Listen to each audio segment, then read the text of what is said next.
What is up, YouTube? Jonusfatson back. I don't have headphones on, so hopefully this comes through okay.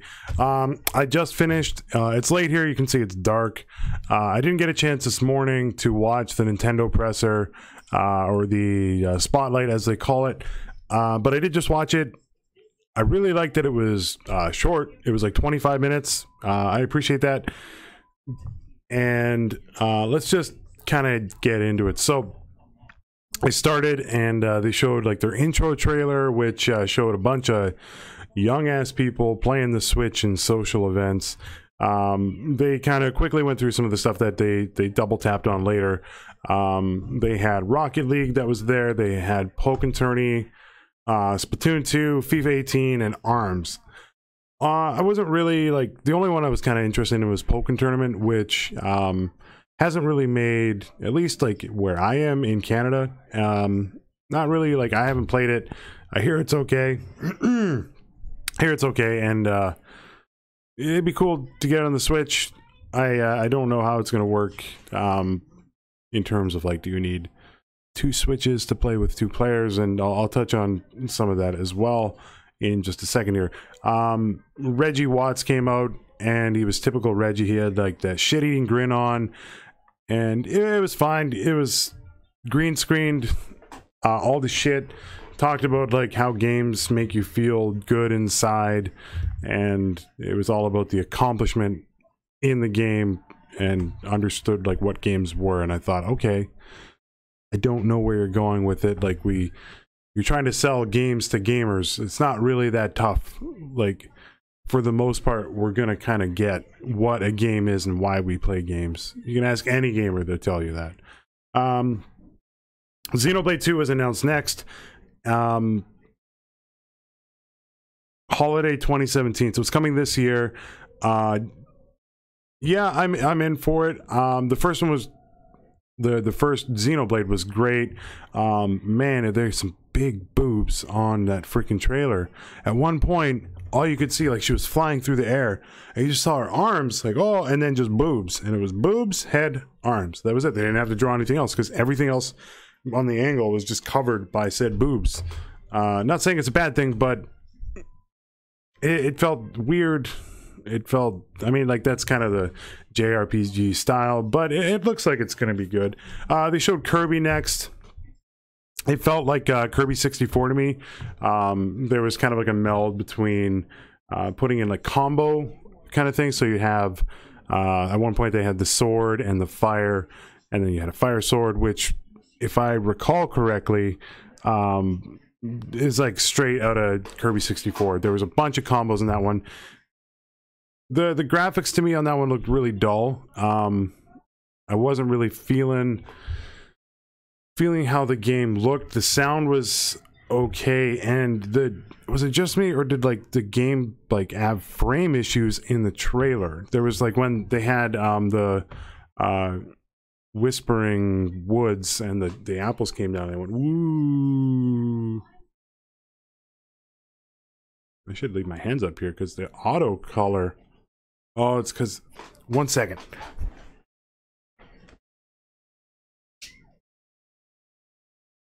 We got mood lighting. Oh, that's way too dark.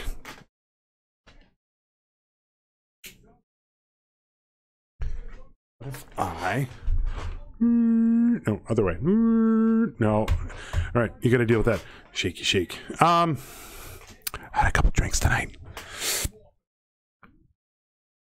Where was it? Kirby. Yeah. They just called it Kirby. That was it. I'll touch on that again in a second, because that wasn't the only one that they did. Takahashi came out. It was an awkward statement, because he was like, oh, so glad the Switch is doing so well. And it was like, it's like Nintendo didn't expect the Switch to sell, which is weird that they would kind of have that approach. But I think they didn't realize what maybe they had done, and it is selling, like it's selling decent anyway, I would say. I don't know the exact numbers, but they're definitely getting their ROI on it, for sure. So that was a weird kind of statement there, but hopefully that's not a sign of things to come in Nintendo to be like, oh, I wonder why it's sold. Next, they showed Pokken Tournament again, or they showed just Pokemon Company in general. They made a weird statement. They were like, the multiplayer is on one Switch. This, I really hope, is not a trend, because you shouldn't... Look, game developers, the Switch is plenty powerful. It may not be the most powerful out of the 3 or the 7 that are now consoles that exist, but it is still a pretty good power, or like pretty good console at its core. It can handle more than one player at one time. Just because there's one screen and you got to hold it in front of you, you're like, oh, what's happening? Oh, I don't know. Okay, are you there? I don't know. Like, fucking just let people hook it up to a TV and play.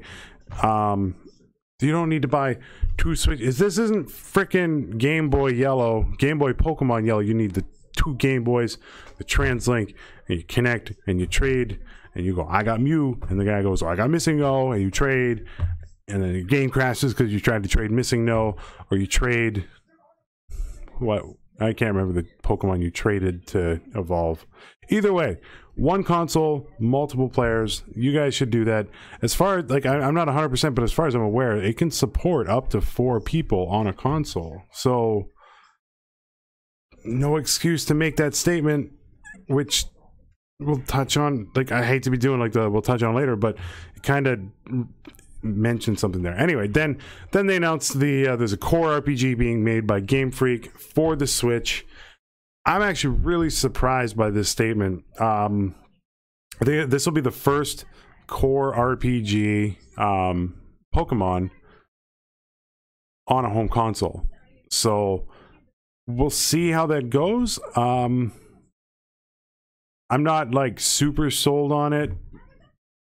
They didn't actually say, they may have actually said it, but hopefully it's a new RPG, not like the Sun or Moon versions on the Switch, or a remake of Red or Blue or Yellow on the Switch. Make it new.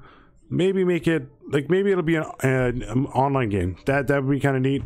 Or maybe have some ARG stuff on it. Like, let me... much like Pokemon Go kind of got you out in the real world, maybe there'll be something with that, because it is at its core a portable console. So maybe they'll do something like that. I don't know for sure, but that's kind of expectations. Next up was Metroid Prime 4. Very, very surprised at the announcement. I was not expecting Prime 4 at all. So no details, no definitive dates, nothing on it. I know, because I watched this later, I know that there also is a Metroid 2 remake coming as well. So that explains why Nintendo shut down AM2R so quickly earlier, or in the summer of last year, or late last year, or early this year. Like around, I don't remember the time frame. Sure, but they did shut it down, and that explains it. Because they were making their own, or maybe they're just using that one and selling it. I don't know. They didn't show anything in here, but regardless of that, Prime 4 is coming. We'll see how it goes. I don't know. It's too early. Next they showed Yoshi. That's the name of the game, is just Yoshi. It looks cute. It looks like Little Big Planet meet like Yoshi. Like, I was expecting like Sackboy to hop out. That's what it felt like to me. It looks like Yoshi's Island 7. This is kind of where, like, it's not in here like too often, but why did they call Kirby Kirby and Yoshi Yoshi? But Mario is Mario Odyssey. There hasn't been a Mario game just called Mario. And again, I'll touch on it because they mentioned it later, and I'm kind of going all wibbity wobbity all in the brain, but it's because of the way I took my notes, and then as I was writing them, I didn't know that I'd be going back to them to try to touch on it. It's like my future self was trying to leave notes for my past self's reading the future notes self's going like, I didn't I don't know what you're talking about, future self, because I'm in the past. Can you explain what the notes in the future means to the past to the future? That would be great. Which is my exact transition to Fire Emblem Warriors. Team Ninja is making it. It's coming out in the fall. Should be fine. It's Fire Emblem. Not my biggest... I'm not the biggest fan of Fire Emblem, so that's not enough to get me to buy a Switch. Takahashi came back... No, was it? Yeah, I think it was. He came back out and was like, oh, you guys saw the Ubisoft presser earlier this week. Here's a little bit more. They didn't really show many more of the gameplay stuff, but it is coming relatively soon. I think it's like August or something that game's coming. So it's pretty far in development, and we'll see how it goes. Then they showed some of the Skyrim tie-ins that they're planning on doing. I don't know about it. I don't like, just move on from Skyrim. Like, nobody needs it. No, like, everybody owns it like 17 times, and maybe that's why they keep doing it, because you and me are dumb and we keep buying it whenever they put it out. We're whores. They're whores. Or we're whores. I don't know who's the whore in that transaction, but there's whores involved. There's whorage going on. Too much. Then I showed the DLC packs for Breath of the Wild, and I'm gonna go on. I'm gonna make myself sound old. A few years ago, Nintendo said that they would never do DLC. They said we would not do DLC, and then they come out with 2 packs, $20 American each. There was Master Trials and Champions Ballad. They just look like enhancements to the Zelda Breath of the Wild game, much like you would expect from a DLC. It was no new worlds, just kind of like armor, equipment, and characters. I kind of wish they took, maybe not from this year, but Bethesda's DLC approach, where it's a different environment, it's a different story, it's a different experience, something with it, not just more to do in the same world. And $20 seems a little steep. If that's all it is. I don't know how much gameplay or what the hours are on it, but it looks a little steep. $20 a piece, plus 4 additional amiibos for the Zelda stuff, and the Zelda ones were not cheap. I saw a couple of them, like when he was like, the Guardian was like $37. Link riding one of the horses, Epona, I don't know if it's Epona, but so I'm gonna call it, was like $24, $26, and I was like, it's a little much for an amiibo here. Do you need all of the amiibos to play the characters in the DLC that has the characters in the DLC? That was a question I had. I don't know how that's going to work. Then they kind of talked about the invitationals that they were doing for Splatoon 2,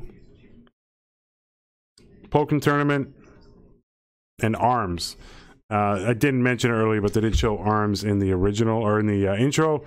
I don't even know what ARMS is. I don't understand it. It does not look... It's another motion control. How are you going to do an invitational for that? Who can go like this the fastest? Stupid. Mario Rabbids. Thought I mentioned that earlier. Maybe I just wrote down Ubisoft? I don't know. Stupid notes.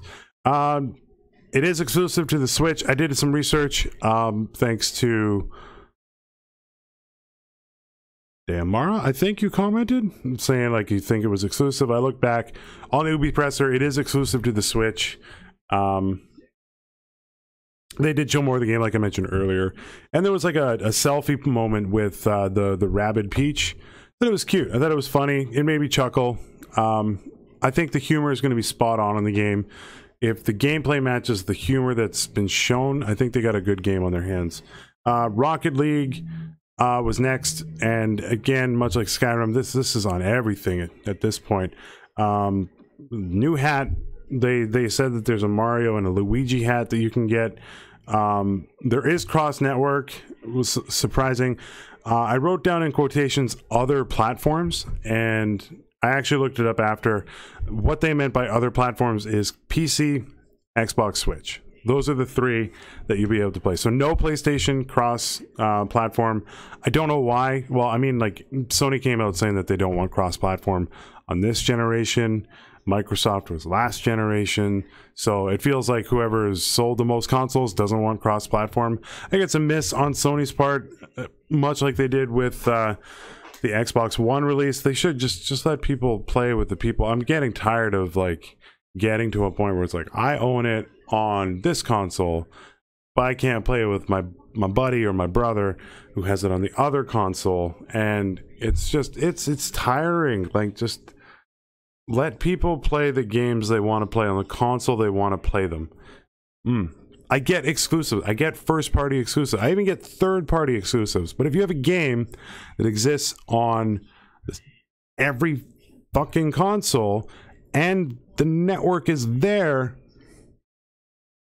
don't be a douchebag. Just let people play the games with each other. That's all you got to do. You'd probably sell more. Here's the thing. Like, if I didn't have Rocket League and a friend of mine had Rocket League and an Xbox, and he's like, you got to try this game, and I'd be like, oh yeah, it's sweet, I'm playing at your house, and man, we should play together. And if I look at it and then I go, I can't play that with you because you're on Xbox, I'm not just going to go out and buy the game anyway. I'm going to go out and buy the game to play with you on the Xbox. I will not go and buy an Xbox just for that game to play with that dude, regardless of the game it is. You're not going to buy the game to play that game with your buddy. Unless you have like tons of money. Then, you know what? Buy me the console. I'll play it. I'll play with you. Send me, if you buy me a console, send me your gamer tag. I'll play with you like every Saturday night. Sure, why not? Sarcasm.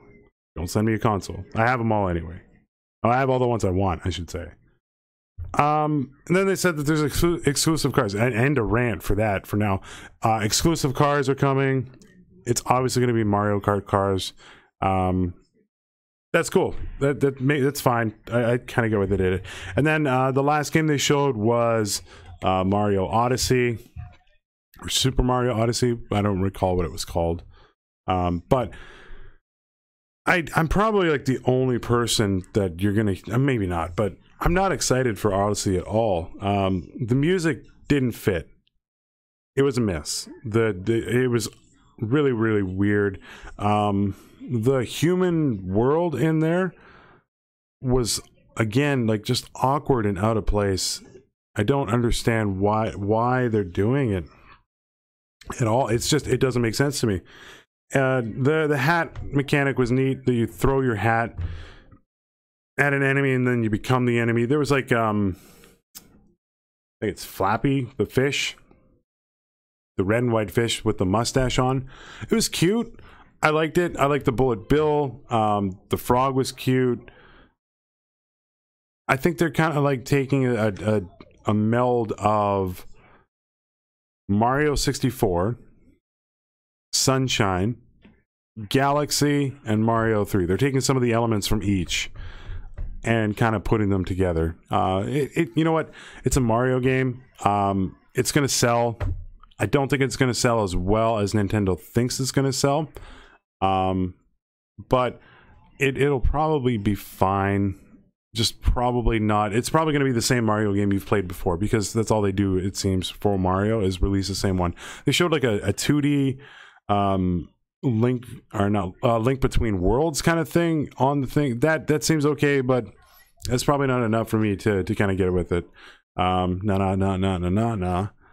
And I don't know. Well, it's a little early for me to judge it too badly. I left the Nintendo conference, and this is like, that was the last game they showed. So I didn't leave the Nintendo conference. It's not like I'm there. You see where I am right now?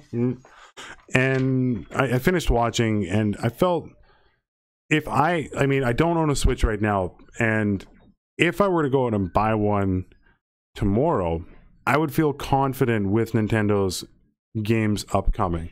I would definitely be buying Prime 4 for sure. I would definitely be buying the core RPG Pokemon game for sure. What else? I don't know if I'd buy Odyssey. not yet. It's still a maybe for me.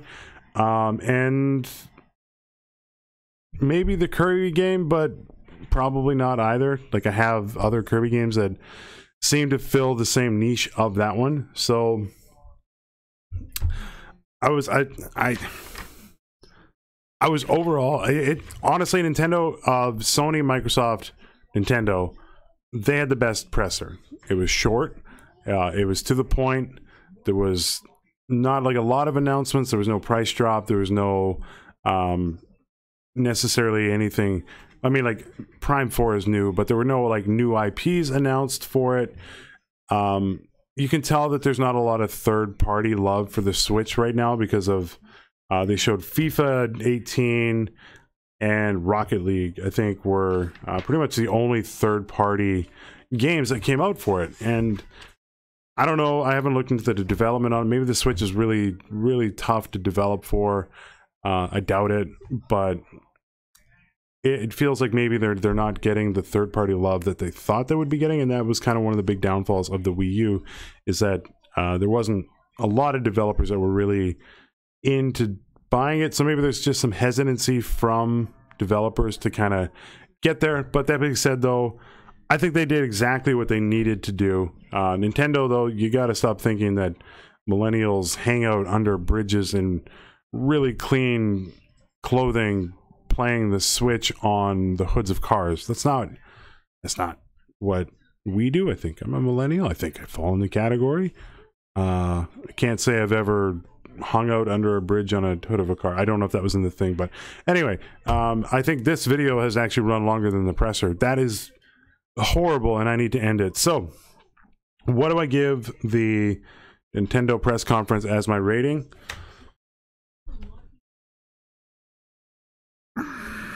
I'm gonna say like an A- on it. I think they did what they needed to do. This was not like an A+. It wasn't like a killer. If they maybe announced a new IP or something like that, which is Nintendo, which is never gonna happen, it could have got them like the bonus marks on the test. But they delivered what was expected. If Nintendo were taking an entry exam in a university, they would have got all the core questions right. They just missed some of the bonus questions and maybe one or two. If it was like 100 multiple choice questions, they missed one or two in the main and then missed the bonus question. So like A- on that. Just come back to E3, Nintendo. I know you hate it, but do this on the stage. You would have appreciated the response you got. That's my recommendation to you. So if you don't own a Switch, probably worth trying to find one and buy one. Some good stuff coming. Or if you want to send one my way, I will play every game that exists on it. Anyway, I'm Jonusfatson. This is the last of the E3 pressers that I'm going to be tuning into. I'm going to be putting together a overall E3 review in the days to come, so stay tuned for that. But if you like what you saw, feel free to give me a like and a sub. It means the world to me. I can also be found on Twitter, twitter.com/Jonusfatson, or on Twitch, twitch.tv/Jonusfatson. Peace out. I am going to sleep.